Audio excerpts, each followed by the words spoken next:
नमस्कार दोस्तों, मैं भारत भूषण जो यूथ क्लासेस में आपका स्वागत करता हूं। साथियों, कल हमने समरी के रूप में विश्व की नदी घाटी सभ्यता को पढ़ा, जिसमें हमने सिंधु नदी घाटी सभ्यता, नील नदी सभ्यता, दजला फरात नदी सभ्यता और वांगो नदी सभ्यता को थोड़ा थोड़ा पढ़ा। आज हम इन्हीं सभ्यताओं को आगे बढ़ाते हुए इन्हें एक एक करके पढ़ते हैं।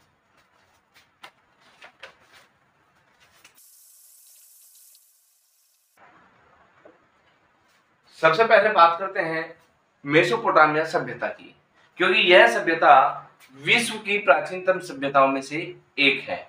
मेसोपोटामिया सभ्यता को 3 भागों में बांटा गया है, क्योंकि मेसोपोटामिया सभ्यता इस तरीके से 2 नदियां,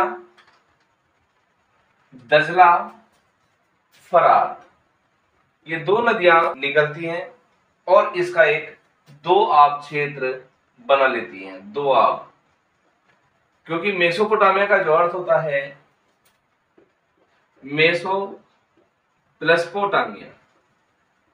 मेसो का अर्थ है बीच में और पोटामिया का अर्थ है नदी। तो नदी के बीच में जो क्षेत्र बनता है उसे मेसोपोटामिया कहते हैं। अब ये एक नदी तो 2 जगह नहीं बढ़ सकती, ये 2 नदी धाराएं निकली और इनके बीच के क्षेत्र को मेसोपोटामिया का नाम दिया गया। यही सभ्यता 3 भागों में बटी हुई थी: असीरिया,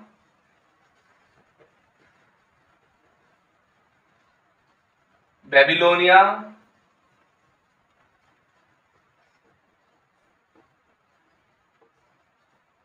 और तीसरी थी सुमेरिया। ये 3 भागों में मेसोपोटामिया बटी हुई थी। सबसे पहले सुमेरिया जाति, सुमेर के ऊपर बेबीलोन ने आक्रमण किया और बेबीलोन के ऊपर असीरिया जाति ने आक्रमण किया। ये तीनों ही जातियां एक शासक के रूप में अपनी जनता के ऊपर शासन कर रही थी, क्योंकि सुमेरिया जाति ने सबसे पहले छोटे छोटे कबीलों के रूप में जनता को इकट्ठा किया। इन्हीं कबीलों के ऊपर जब बेबीलोनिया का शासक सेमेटिक जाति के थे, बेबीलोनिया वाले सेमेटिक जाति के थे। आ जाता है क्वेश्चन कि बेबीलोन वाले किस जाति से बिलोंग करते थे? वो सेमेटिक जाति से बिलोंग करते थे। और यही एक हम्मुराबी नामक व्यक्ति रहा जिसने सुमेरिया जाति को तहस नहस कर दिया।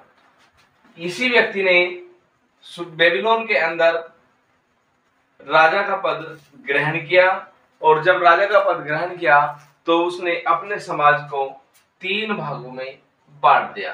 सबसे आगे राजा और पुरोहित, क्योंकि पुरोहित प्राचीन काल से ही पूरे विश्व में चलते आए। दूसरा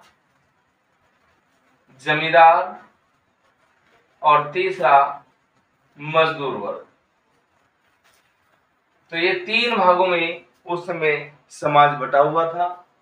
अब बात करते हैं कि ये जो मेसोपोटामिया के लोग थे या सुमेरिया जाति के जो लोग थे, वो उनका निवास स्थान या वो कहां से बिलोंग करते थे। तो ये सुमेरिया जाति, कुछ इतिहासकार इन्हें द्रविड़ की श्रेणी में रखते हैं कि ये द्रविड़ जाति से बिलोंग करते थे।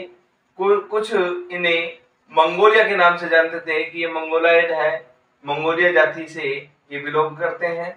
तो इतिहासकारों का अलग अलग मानना है, लेकिन द्रविड़ और मंगोलिया जाति अगर देखा जाए तो यही द्रविड़ जाति हमारे भारत में दक्षिण की तरफ पाई जाती है, जिसे भारत की सबसे प्राचीनतम जनजाति या सबसे प्राचीनतम जाति के रूप में देखा जाता है। तो साथियों, यहीं पर ये जब राजा ने 3 भागों में अपने मजदूर वर्ग को बांट दिया, अपने जनता को बांट दिया, तो वहीं इसके हम्मुराबी एक कानून संहिता इसने लिखी, कानून संहिता। मोटा मोटा मैं बताता हूं, क्योंकि इसी में पेपर में यहीं से प्रश्न बनता है कि हम्मुराबी, पहले विश्व की हम्मुराबी जो विधि संहिता थी वो किसने लिखी, तो वो हम्मुराबी ने लिखी। इसी को हम्मुराबी को कहते हैं कि सूर्य के सामने बैठ करके इन्होंने कानून संहिता लिखी, सूर्य देव को इन्होंने देव करके पूजा, और इसी सभ्यता के ऊपर असीरिया जाति ने आक्रमण किया और इसे तहस नहस कर दिया। तो साथियों, ये तो इनका एक तरह से इतिहास था कि किस तरीके से किस शासक ने किसके ऊपर शासन किया। अब बात करते हैं कि इनका रहन सहन कैसा था। सबसे पहले इनका आता है सामाजिक जीवन। सामाजिक वर्ग 3 वर्गों में बटा हुआ था। तो 3 वर्ग में यह समाज बटा हुआ था, जिसमें उच्च, मध्यम और निम्न, ये 3 भागों में ये समाज बटा हुआ था। उच्च वर्ग में राजा, पुरोहित,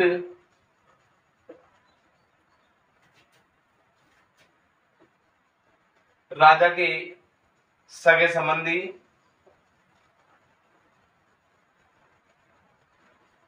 इनका जीवन वैभवपूर्ण था, सुख समृद्धि वाला था, क्योंकि राजा, पुरोहित, राजा के संबंधी जितने भी थे सब राजभवन में रहते थे।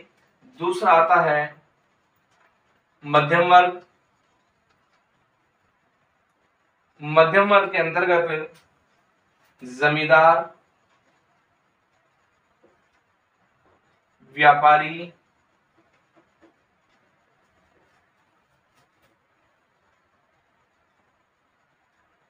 किसान इत्यादि। तो इस मध्यम वर्ग में 3 लोग आते थे जिनका जीवन संतोषप्रद था, केवल संतोष था, इन्हें सुख समृद्धि थी, बस संतोष था कि हम मध्यम वर्ग में।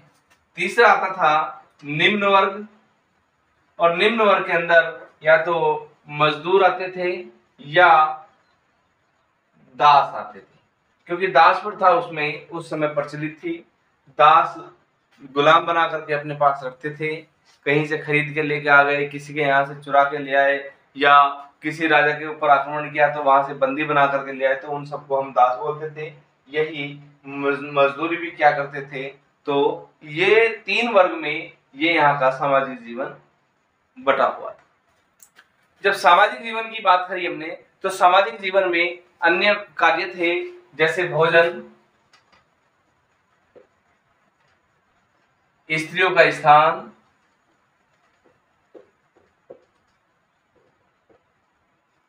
मकान किस प्रकार से बने हुए थे, तो ये सब चीजें भी इसके अंतर्गत आती है। जैसे भोजन में गेहूं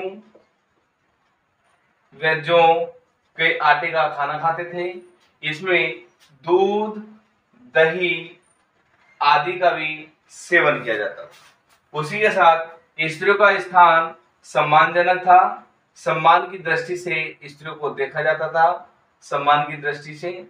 और मकान की बात करें तो ये ईंटों के बने हुए थे। तो अगर देखा जाए तो विश्व की जितनी भी सभ्यताएं थी वो नगरीय सभ्यता थी, क्योंकि यहाँ पर ये ईंटों के बने मकानों का प्रयोग करते थे। उसके बाद इनका आता है उद्योग धंधे। तो उद्योग धंधों में कृषि क्या करते थे, कृषि,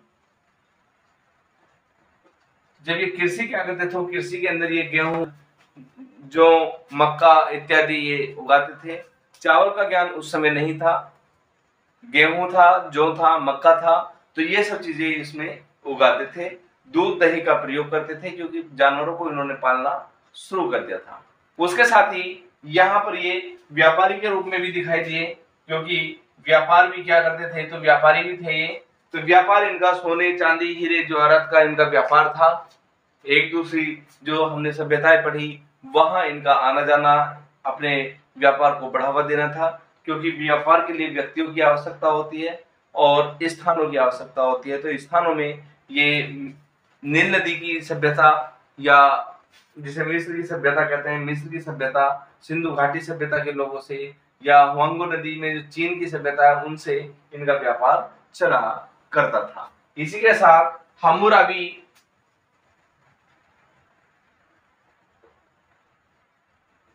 विधि संहिता भी थी, कानून संहिता भी बनी हुई थी,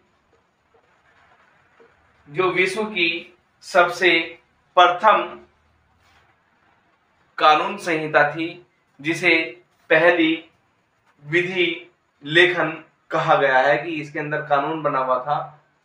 तो हम्मुराबी की संहिता विश्व की सबसे पहली हम्मुराबी संहिता। उसके बाद धार्मिक जीवन,